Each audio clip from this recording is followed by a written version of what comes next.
Hey guys, welcome to another video. Today we're going to talk about something unique.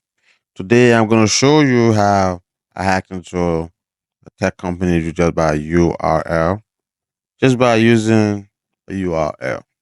Okay, sounds crazy, but once I show you, you'd believe it. Okay, so today we'll analyze a website, Shadow X. Well, I'm like put a website URL right there. Let me see.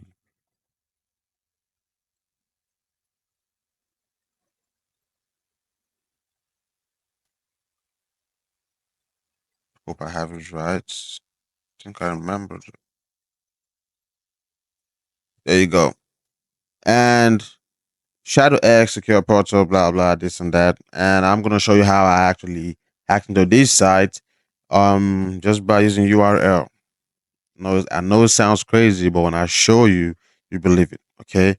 So now, first you want to do is log in as an actual user, and I have a valid credential, which is Alice, and type in the password real quick. There you go. And we could see that Alice is a finance manager, and we could see her dashboard, and it's kind of cool. But then, if you observe the URL, okay, see what it says: user ID 1001. Right now, that's not good. To be very honest, that is not good. So, but the URL has a clue. The whole user ID 101. That means it's trusting data from the query string.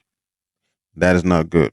But then, since it has 1001, that could tell you that it keeps track of sessions like by numbering them. Like, so that could be another user who's 1002, 1003. But then let's try to be admin. And usually admin is always 9999. It could be something different. So at this point, if you know that it's trusting data from the query string, and it just has user IDs out there in the URL, you can just start trying a bunch of numbers like 1002.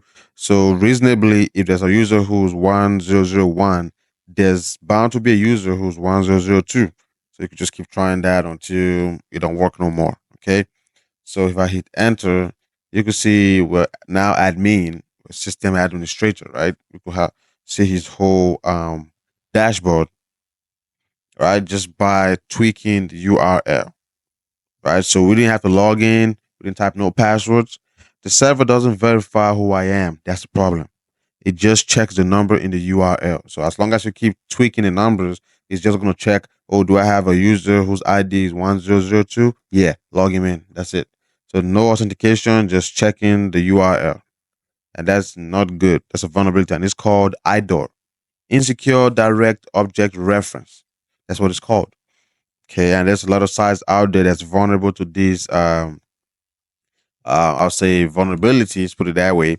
And then it's one of the most overlooked but dangerous vulnerability in the wild. That's just the truth. And now let me show you something that I found out about this site, and it was very, very, very crazy. Okay. And there's something called session fixation, right? Now imagine I want someone else. Let's say a guy called Bob.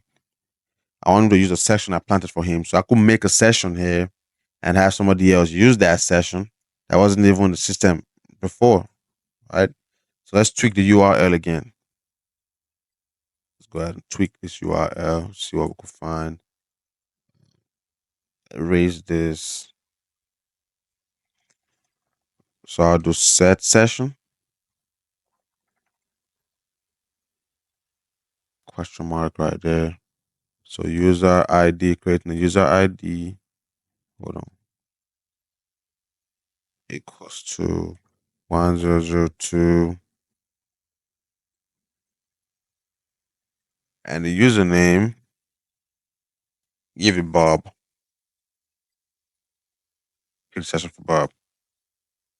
So it's basically like we had a hijacking a session or giving it to Bob now. So whoever owned 102, whoever that is, they're not gonna own it no more. Okay. So session initialized for Bob, dives into workspace. So he accepted that. So yeah, assign session 102 to a name called Bob.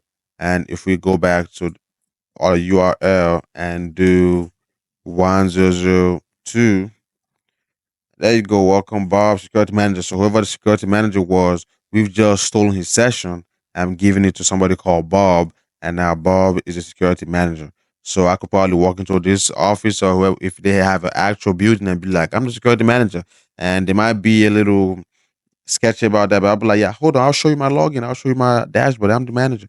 Then I'll show you my state ID that says Bob, my real name, and I'll show you my dashboard on the company platform that says Bob, and that might allow them or make them let me through. Like, oh yeah, that's him, but I've never seen you before. But it looks like you're the security manager, and they might let you through just by doing this.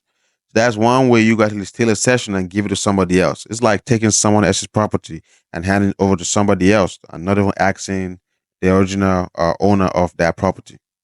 That is crazy, and that is what we called session fixation. Creating another session for another user sounds really, really crazy. And now these flaws, they're not silent. Okay, some companies know about them, but they just don't. Some of the admins are too lazy to fix them, or sometimes it's not in the budget yet. So they're still hoping or waiting if they get the money or the experience or the people who could actually fix this for them. Because sometimes the security department of a company might know how to fix something, might want to fix it, but just then the CEO might be like, no, no, no, no, don't waste resources on that yet. Let's do something else. That's why it's dangerous. Okay. I've worked in companies like that, and then the security department will have an idea, but whoever's in charge will be like, no, no, no, no, no, let's do something else. And at that point, all hands are tired. You can't really do nothing. Okay, so this was really, really crazy to me that I had to show you. And then it's a vulnerability that is still out there in the wild. So if you want to go look for it, that's fine. But now, how do you fix this?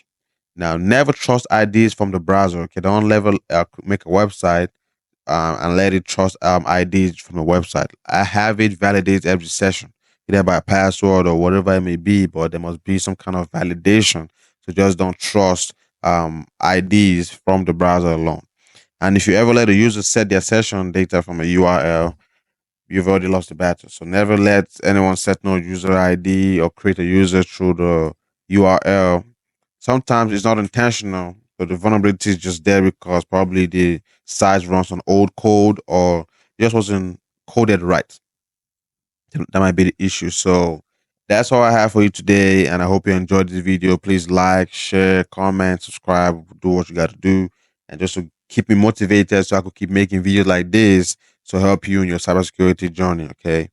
See you in the next video.